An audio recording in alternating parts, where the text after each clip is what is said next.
Good afternoon, Sergey Viktorovich. According to current estimates, is the U.S.-Iranian conflict set to be long drawn out? Or is there still a chance of returning to a peaceful settlement? How might the prolongation of this conflict, which we are witnessing right now, impact our economy? Thank you. I cannot engage in speculation as to whether this will be long-term or not. Washington has repeatedly announced that everything has supposedly been wrapped up.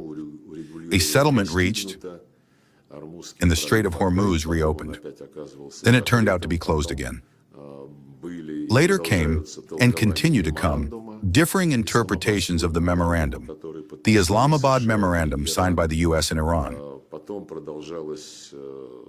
This was followed by Israel stating its position that it was not involved in those negotiations and is not a party to the memorandum.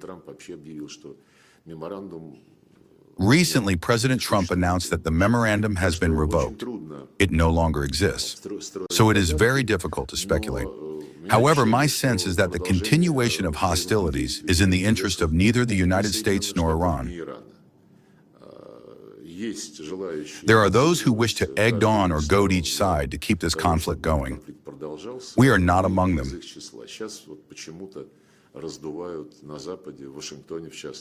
Right now, the West, particularly Washington, is talking up the notion that Russia and China are directly supplying Iran with the weapons it uses to attack American facilities.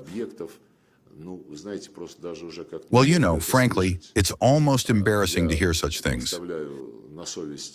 I leave statements like these to the conscience of their inventors.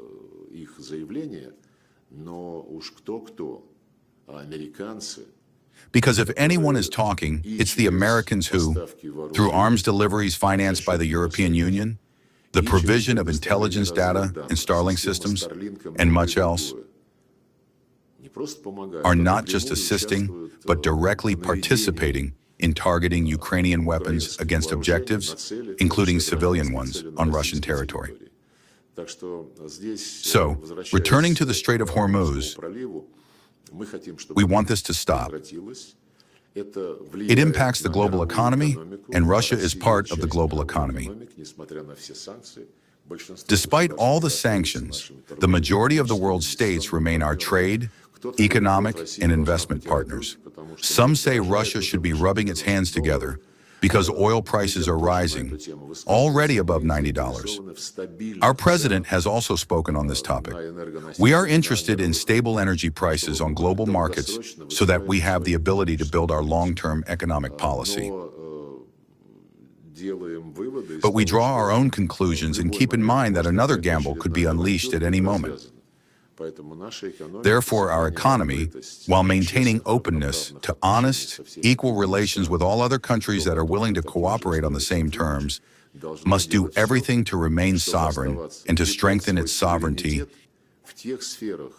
in those areas that are vital to the functioning of our state and to meeting the needs of our citizens.